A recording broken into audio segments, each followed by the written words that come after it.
নমস্কার, আমি দেবপ্রসাদ গাইন চলে এলাম প্রত্যেক দিনের মতো আজকেও সিএএ নিয়ে কিছু কথা বলার জন্য। তো আজকে কিছু এই কমেন্টসের উত্তর দেব। প্রথমে কিছু কমেন্টসের উত্তর দিই, তারপরে আমরা সিএর বিস্তারিত আলোচনায় আসব। একজন লিখেছেন, বাংলাদেশের আর ভারতের বয়স যদি মিল না থাকে তাহলে কি কোনো প্রবলেম হবে? এটা অবশ্যই আপনার প্রবলেম হবে। এই প্রবলেম আপনাকে অবশ্যই ঠিক করতে হবে। কিভাবে ঠিক করবেন? আপনি ফার্স্ট ক্লাস ম্যাজিস্ট্রেট দিয়ে আপনি এটা ঠিক করে নেবেন। 2014 সালের ডিসেম্বরের থেকে 2024 সালের ডিসেম্বর এই অ্যাপ্লিকেশানটি কবে করা যাবে? দেখুন, এই মুহূর্তে ভারতের সরকার 2014 সালের 31শে ডিসেম্বর পর্যন্ত আবেদন করা যাবে সেই নোটিফিকেশন জারি করেছে। 2014 সালের ডিসেম্বরের পরে যারা 24 সাল অবধি এসছে তাদেরকে বলেছে আপনারা এখানে থাকবেন, আপনাদের কোনো সমস্যা কিছু হবে না। পরবর্তীতে ধাপে ধাপে তাদেরকেও নেওয়া হবে। বলছি দাদা, সিএতে সার্টিফিকেট দিয়ে ভোটার কার্ডের জন্য কিভাবে নাম তুলতে হবে? এই মুহূর্তে তোলার একটাই পথ, সেটা হচ্ছে এই ফর্ম 6। আপনি ফর্ম 6 অনলাইনে ফিল আপ করবেন, করে রেখে দিন।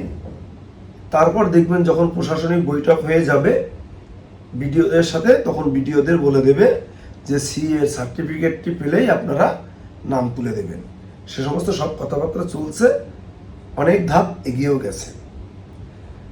নমস্কার দাদা, বলছি আমার মা বাবা সিএতে আবেদন করেছে, এবার কি আমাদেরকেও করতে হবে? দেখো ভাই, তোমার মা বাবা সিএতে আবেদন করেছে, ঠিক আছে, সার্টিফিকেট পেয়ে যাবে, সেটাও ঠিক আছে। কিন্তু তোমার জন্ম যদি বাংলাদেশে হয়ে থাকে অবশ্যই তোমাকেও সিএতে আবেদন করতে হবে। দাদা, আমার 2026 সালের ভোটার তালিকায় নাম আছে, ভোটও দিয়েছি, কিন্তু আমার জন্ম বাংলাদেশে, আমাকে কি সিএতে আবেদন করতে হবে? হ্যাঁ, আপনার জন্ম যদি বাংলাদেশে হয়ে থাকে, আপনি এই 2026 সালে নির্বাচনে ভোট দিয়েছেন, তাহলেও আপনাকে কিন্তু সিএতে আবেদন করে নাগরিকত্ব নিতে হবে। এর বাইরে কোনো অপশান কিন্তু খোলা নেই, যে যত কথাই বলুক না কেন। একজন বলছেন যে সিএতে আবেদন করার পর আমি যখন সার্টিফিকেটটি পাব তখন কি পাসপোর্ট করা যাবে? দেখুন, আপনি সিএতে আবেদন করেছেন, আপনি নাগরিকত্ব পেয়েছেন, পাওয়ার পর আপনি এখানকার নাগরিক, সঙ্গত কারণে একেবারে সহজ পদ্ধতিতেই আপনিও ভারতীয় পাসপোর্ট পাবেন, যেহেতু আপনি ভারতীয় নাগরিক হয়ে গেছেন।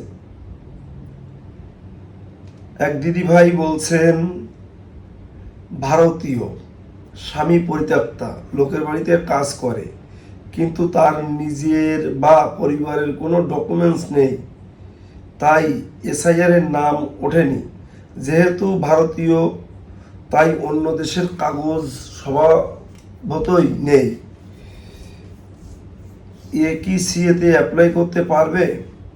আছে শুধু প্যান আর ভুলভাল একটা ভোটার কার্ড, যেটা ভ্যালিড হয়নি। এসআইআরে কিছু সাজেশন দিলে ভালো হয়।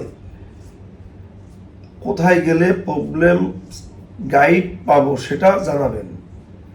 দেখুন, এটা সম্পূর্ণ ভারতের সরকারের ব্যাপার।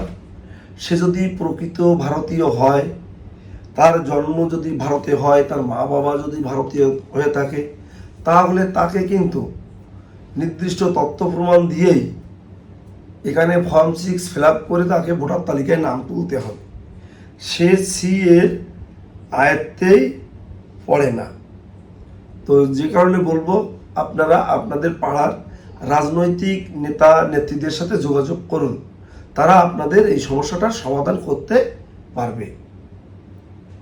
এখন তো আমাদের রাজ্যে বিজেপি সরকার সি এর হেয়ারিং দ্রুততার সহিত করার চেষ্টা করুন। দেখুন, বিজেপি সরকার ঠিক আছে, কিন্তু ঘটনা হচ্ছে সব কিছু সেট আপের একটা ব্যাপার থাকে। সরকার সেটা মানবিক দৃষ্টিতে দেখছে। প্রত্যেক জেলায় হেয়ারিং সেন্টারও বাড়ানোর কথাবার্তা বলা হয়েছে, নির্দিষ্ট সময়ও তারা বাড়িয়ে দেবে। এবং এখন প্রচুর পরিমাণে অ্যাপ্লিকেশন হচ্ছে, যে কারণে একটু ডিএলসিগুলোতে চাপও হচ্ছে। চিন্তার কারণ নেই, খুব শীঘ্রই ডিএলসি বেড়ে যাবে। তখন দেখবেন যে খুব দ্রুত গতিতে সি এর আবেদন হচ্ছে এবং হেয়ারিংও খুব তাড়াতাড়ি হয়ে যাচ্ছে, সার্টিফিকেটও খুব তাড়াতাড়ি পেয়ে যাবে, অসুবিধার কিছু হবে না। 1971 সালের পরে আসা কোনো পূর্ববঙ্গীয় যারা ভারতীয় বংশোদ্ভূত নয়, তাদের সবাইকে সি এর আওতায় আসতে হবে, নইলে বিপদ সামনে। নিউজ যোগে বাংলার প্রতিবেদন সমীক্ষা। দেখুন, এটা আমরা আমাদের ভিডিওতেও বলি। আপনি যেটা বলছেন যে আপনি নিউজের থেকে দেখে বলছেন, তো আমার কথা হচ্ছে যে আমরাও জানি যে যারা বাংলাদেশে জন্ম, স্পাউস বাংলাদেশি, তারা কিন্তু অবশ্যই সিএতে আবেদন না করলে বিপদ সম্মুখ সমরে। 2024 সালের আগে যারা এসেছে তাদেরকে ক্যাম্পে থাকতে হবে? দেখুন, এটা তো সরকারের ব্যাপার, ক্যাম্পে থাকতে হবে কি থাকতে হবে না। তবে একটা জিনিস আপনাদের স্পষ্ট করে দিয়েছে যে আপনারা 2024 সালের 31শে ডিসেম্বর পর্যন্ত যারা এসেছেন, তাদের প্রশাসনিকভাবে কোনো হ্যারাসমেন্ট করা হবে না।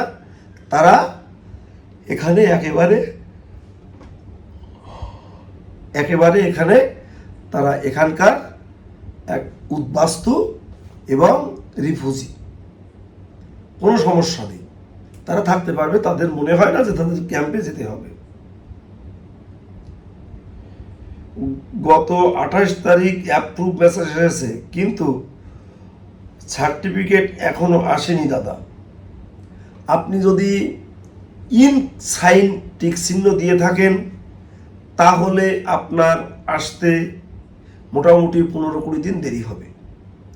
আর যদি আপনি সরাসরি জিমেলের মাধ্যমে সার্টিফিকেটটি চান, সেখানে টিক চিহ্ন দেন, তাহলে দেখবেন যে 1-2 দিনের ভিতরেই আপনার সার্টিফিকেট এসে গেছে।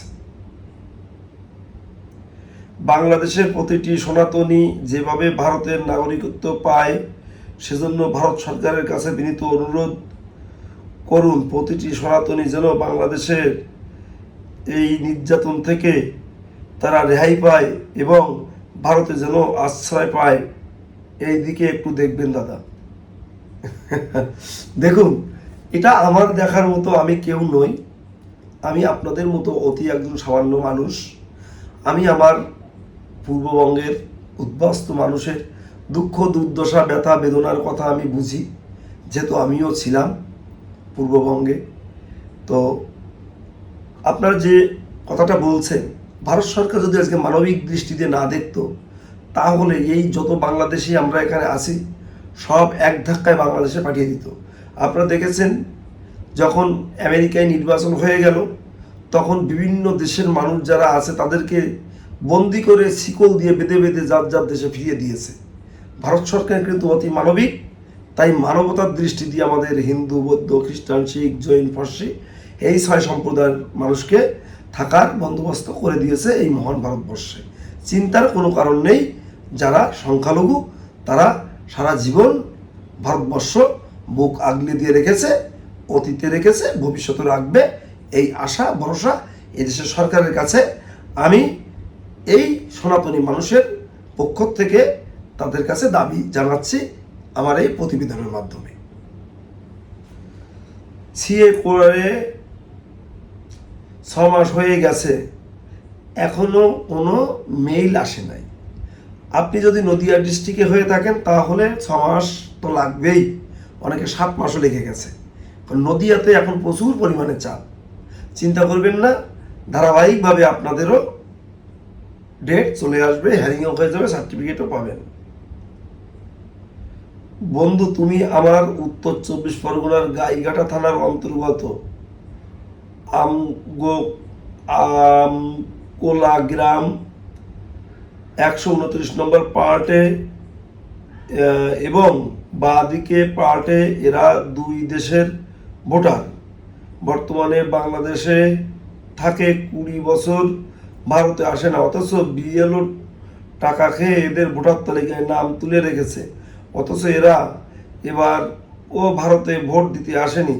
এরা 2000 সালের আগে ভোটার, ভারতের রেশন ও সরকারি সুবিধা ভোগ করছে।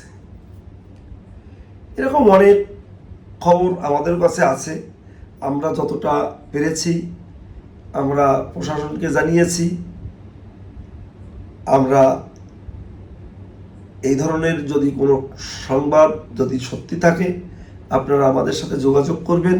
আমাদের ফোন নাম্বার 9804682324।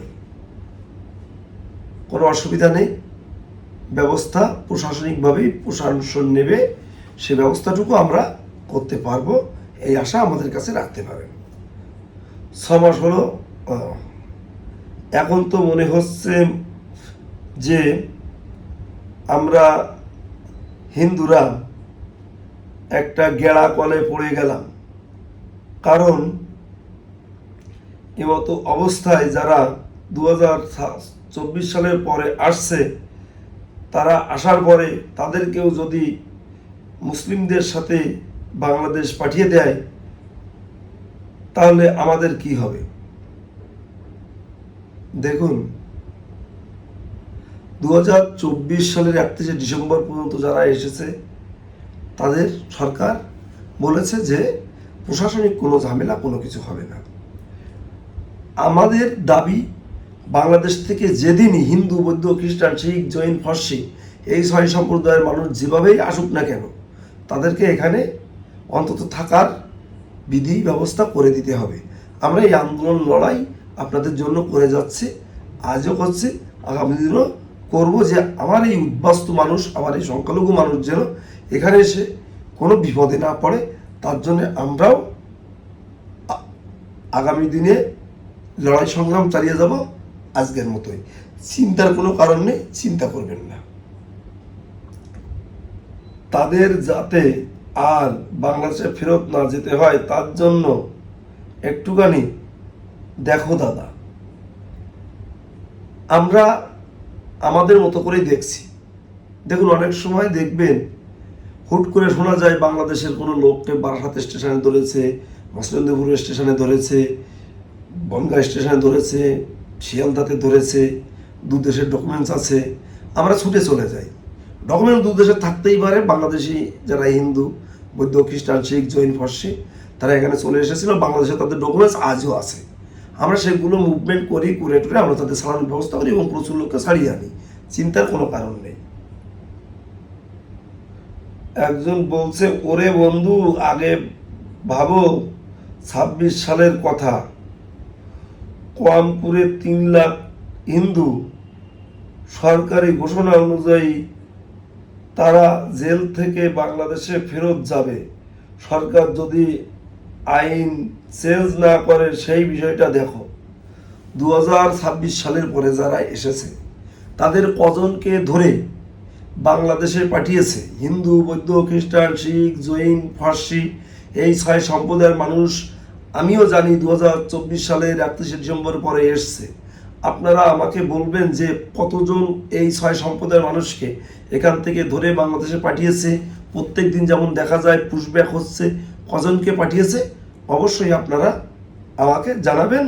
আপনাদের জানা থাকলে, আমার কাছে এই ধরনের কোনো ডেটা নেই। তো যাই হোক, আজকে আর প্রশ্নের উত্তর দেব না, আগামীকাল আরও অনেকের প্রশ্নের উত্তর দেওয়া যাবে। আমার বক্তব্য, যারা এখনও সিএতে আবেদন করেননি অবশ্যই আপনারা সিএতে আবেদন করবেন। আপনি পশ্চিমবঙ্গের যে কোনো জেলা থেকে আমাকে ফোন করতে পারেন। আমি আপনাদের সিএতে আবেদন করার সার্বিক সহযোগিতা করব।